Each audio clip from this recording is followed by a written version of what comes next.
Saya nak mulakan dengan merespon kepada salah seorang ustaz yang mengajak saya bermuzakarah ataupun mencabar saya, siap kata kalau anak jantan kan. Okay, putting all the drama aside kan. Benda ni bagi saya simple matter saja. Okay, siapa ustaz ni? Nama dia Ustaz Azmi. Ustaz Azmi yang pernah berdialog dengan Ustaz Syihabuddin sebelum ni. Okay. Mungkin sebahagian masyarakat nampak macam polemik antara asatizah ni dia tak bagus. Tapi I beg to differ lah. Selagi kita melakukannya dengan adab, selagi kita tidak menghina, memfitnah, memaki hamun satu sama lain, untuk disagree publicly tak ada masalah. Okay? Dia bagus pun sebenarnya, supaya bila ada teguran secara public dan bila ada respon secara public, keinginan untuk nonsense tu, bercakap merepek tu, insya-Allah pelan-pelan akan kurang. This happens in all fields. Kalau ada banyak doktor yang scammer, dan ada juga doktor-doktor yang bangkit menentang para scammer ni, insya-Allah scammer-scammer doktor ni ataupun doktor-doktor scammer ni akan lebih kurang dia punya keinginan untuk scam secara public. Sama juga perawat Islam ke, ustaz ke, ekonomis ke, politician ke. Kalau ada politician lain yang call him out or call them out, insya-Allah akan lebih kurang insentif mereka untuk merepek in public. Tapi syarat dia jangan fitnah, jangan maki, jangan hina, dan jangan bermusuhan. Saya nak beritahu bahawa semua yang pernah mengkritik saya ataupun sidang kalam ataupun saya pernah mengkritik mereka, insya-Allah tidak ada rancor in the heart. Rancor ni maksud ada kebencian, tidak. Okay? Kalau berjumpa dan dalam keadaan yang baik, kita akan melayan secara muhibbah. Okey? Baik. Ustaz Azmi minta saya bermuzakarah dengan beliau berkenaan dengan satu topik. Topik yang dicadangkan beliau adalah, adakah wajib ke atas orang awam sebelum beramal mengetahui dalil bagi amalan dia itu? Okey. Sebenarnya tajuk tersebut tidak perlu dimuzakarahkan. Kenapa? Sebab saya bersama dengan Ustaz Azmi. Saya tidak mengatakan bahawa setiap orang awam wajib mengetahui setiap dalil sebelum dia melakukan setiap perkara. Saya tak pernah katakan benda tu. Dan saya akan jelaskan. Dan sebenarnya dalam video yang Ustaz Azmi post tentang video saya cakap tu, dah ada pun kat dalam tu. Saya dah menjelaskan. Okey. Baik. Kenapa Ustaz Azmi minta saya bercakap tentang isu itu ataupun bermuzakarah tentang isu itu? Sebab apabila saya menyaksikan video Ustaz Azmi, saya memberikan komen dalam salah satu video sidang kalam sebelum ni. Dan saya tanya dia dan minta dia untuk respon dan buat video. Tentang apa? Tentang isu ini. Baik. Dalam dialog dia dengan Ustaz Syihabuddin, dia tidak membawa dalil berkenaan dengan sunatnya mandi taubat. Sandaran dia adalah kerana ada disebut oleh seorang ulama bermazhab Syafi'i yang bernama Imam Asy-Syarqawi. Bila diminta dalil, dia kata orang awam tidak perlu minta dalil di dalam dialog itu. Dan itulah yang duk diulang-ulang. Jadi saya bertanya, saya kata pelik. Ustaz mengatakan Ustaz tidak perlu memberikan dalil sebab Ustaz Syihabuddin awam, yang mendengar awam, Ustaz pun orang awam. Tetapi di dalam sesi yang sama, Ustaz Azmi meminta dalil daripada Ustaz Syihabuddin tentang beberapa dakwaan Ustaz Syihabuddin. Maka atas sebab itu, saya meminta Ustaz Azmi perjelaskan posisi beliau sebenarnya. Kalau awam, kenapa minta dalil? Dan kalau anda awam seperti yang anda jelaskan, bila Ustaz Syihab kasih dalil, awak nak buat apa dengan dalil tu? What are you going to do with that evidence? Itu soalan saya.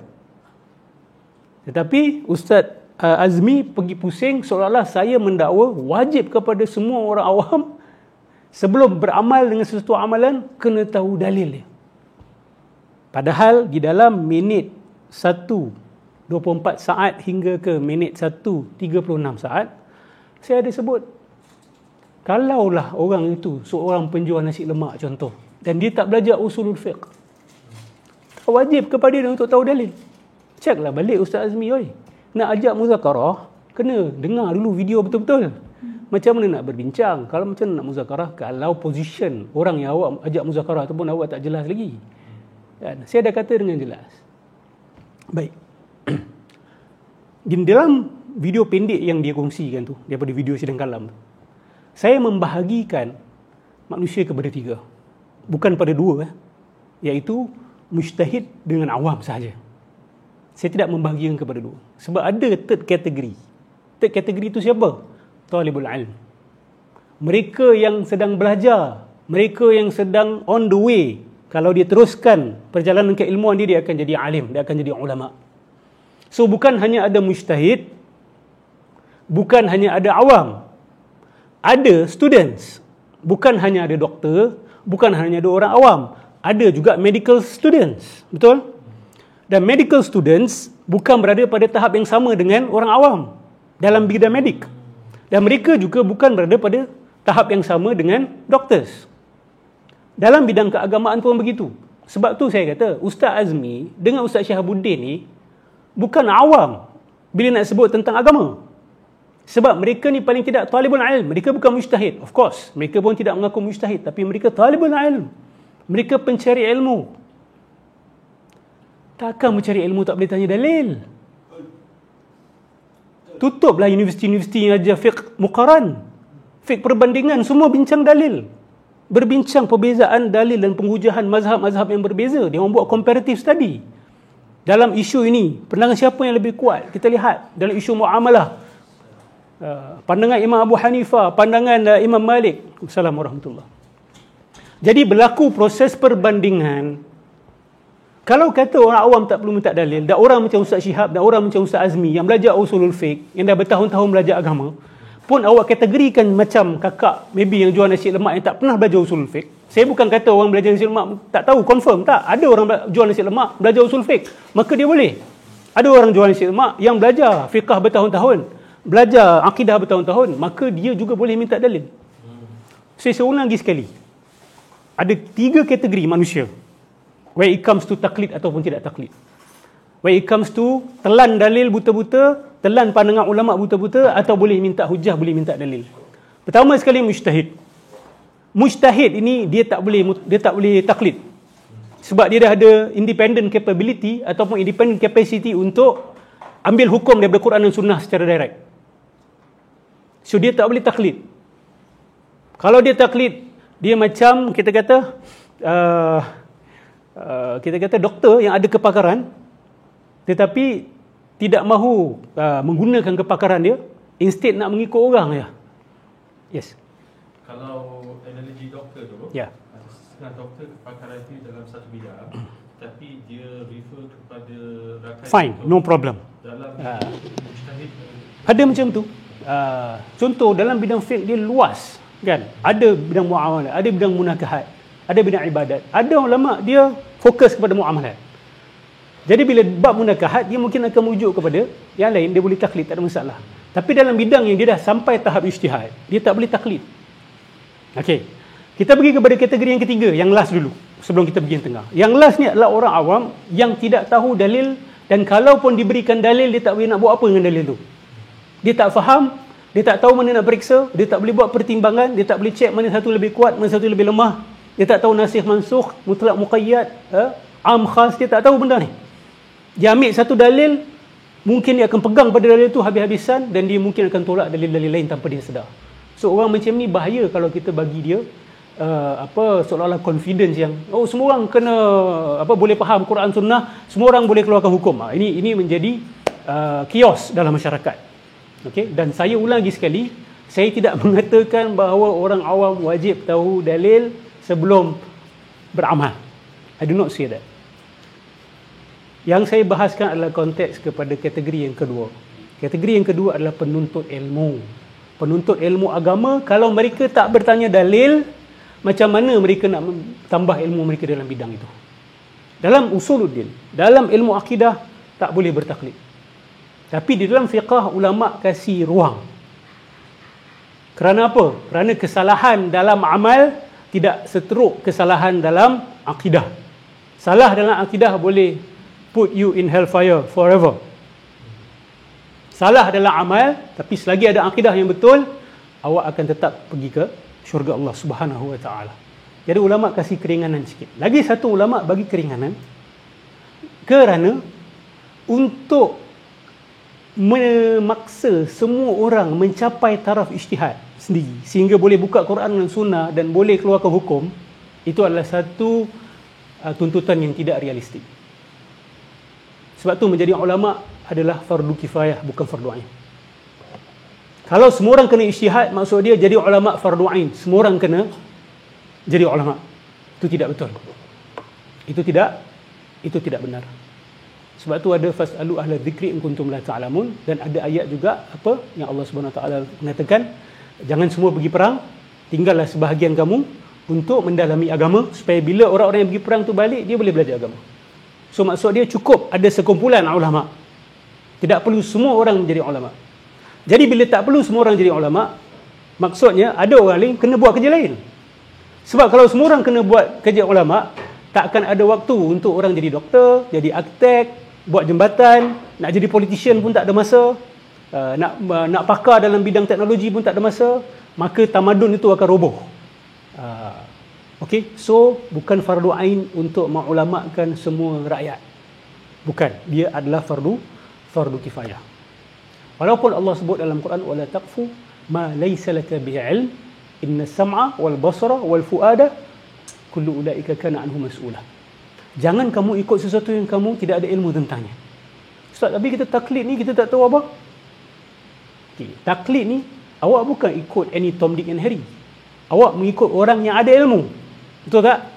Jadi mengikut orang yang ada ilmu, bagi awak yang tak mampu untuk memeriksa, itu dikira sebagai mengikut dengan ilmu. Faham tak?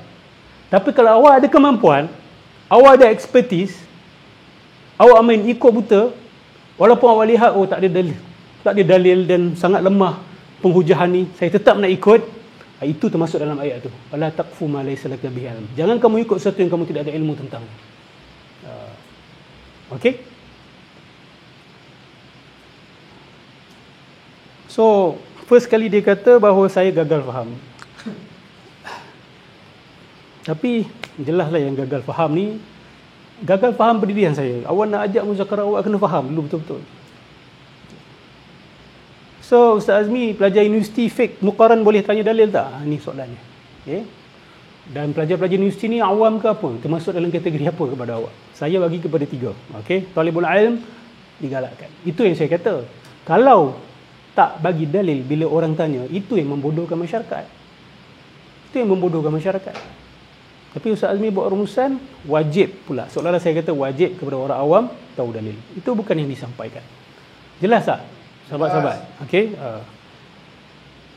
Kemudian dia kata, saya Ustaz Nur minta supaya dia bawa dalil. Dan dalil ini tidak terhad kepada nas Quran dan Sunnah. Betul lah. Ada saya kata, mana dalil Quran dan Sunnahnya saja. Of course dalam mazhab Syafi'i kita tahu Quran, Sunnah, ijma', qiyas itu semua termasuk dalam dalil. Kalau you kata ada dalil, bawalah. Kalau bawa ijma' pun saya layan. Okey, that means ada dalil. Kalau qiyas, bawalah. Mana qiyasnya? Pun tak ada. Quran tak ada, Sunnah tak ada, ijma' tak ada, qiyas tak ada. Maksud, kita orang awam ikut ulama' tak perlu tanya dalil. Lepas tu dia pergi tanya dalil.